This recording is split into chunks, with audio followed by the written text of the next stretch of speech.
Closing a deal feels good. Keeping that customer feels even better.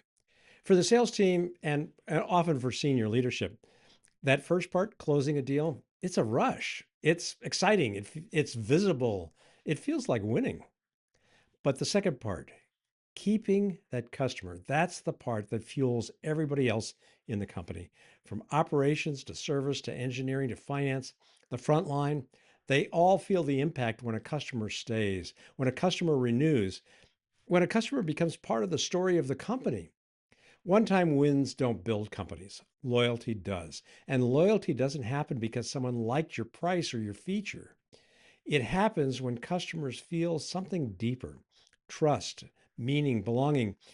Sales might spark that first connection, but the rest of the company keeps that connection alive.